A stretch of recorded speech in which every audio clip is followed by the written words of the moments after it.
Grabe ang mga bashers ni Kimi, no? And Paolo Avellino.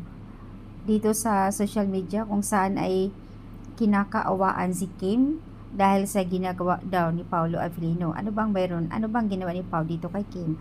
Ang alam ko kasi dito, nakikita ko sa video na during the picture, EBS-CBN ball, gusto lang naman din ni Paolo na mapicturan mo na si Kim ng sulo.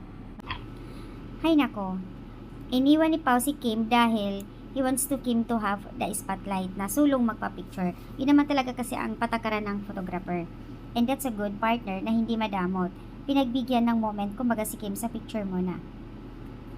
Di naman kasi sila never naman ang confirm na si Pao was there that time that actually admitted to dating Kim Chu. Medyo nagkakagulo lang yung facial expression kasi ni Paulo. Yung talaga yung tunay yung pagiging tahimik niya and he is not happy at the moment. Kung ano yung nakikita nyo yung facial expression ng mukha ni Pao na seryoso, hindi niya magbabago, yun na talaga yun So binigyan nila ng issue dahil nakasimangot daw si Pao, parang hindi siya happy that time ng EBS-CBN na kasama si Kimi. Maraming haka-haka ang mga netizens, grabe.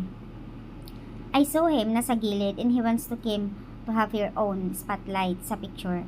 Kasi ganyan naman talaga pagka babae, so ganun din sa lalaki. Kung makikita nyo sa isang video, that time na spotlight kay Paulo na picture, na ayaw ni Pau na umalis si Kim. Kumbaga hinawakan pa yung isang kamay na gusto niya magkatabi sila. Yung talaga namang minsan hindi maiwasan natin na kunting kimbot lang, kunting makita, binigyan kagad ng issue, Kasi kay Kuno kinakawawa si Kim, hindi pinapansin ni Pao. Pag nakangiti naman si Kim, humarap, si Pao nakasimangot. Pag humahawak daw si Kim, tinanggal ang kamay. Ay, grabe naman.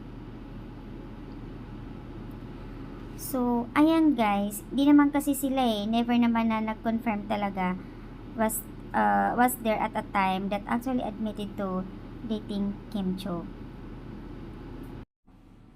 Ganito kasi yun yung mga hindi nanonood ng full video, maka-comments, grabe. Request po ng photographer na magsulo muna si Kim. Kaya yun, umalis si Pao. Yun talaga yung totoo, nakita ko ka talaga yun Tapos, sabi ni Kim kay Pao na ikaw lang. Ikaw lang muna. Hinila siya ni Pao at gusto ni Pao na sa bawat picture, dalawa sila. Yung photographer lang naman na talagang request na solo muna. Kasi yun talagang patakaran, solo muna ni Kim, solo ni Pao, and then bago silang dalawa. So, ang nangyayari, si Pao naman din, nung during picture ni Pao, ayaw niya pakawalan si Kim. Gusto niya silang dalawa. So, yun As what I observe, hindi kumbaga, walang issue yun. Binigyan lang talaga nila ng mali siya para lang, ay nako, minsan mairita ka din sa mga bashers na konting kimbot lang na wala namang big deal, kagad binigyan nila ng issue. Nako po, grabe kayo.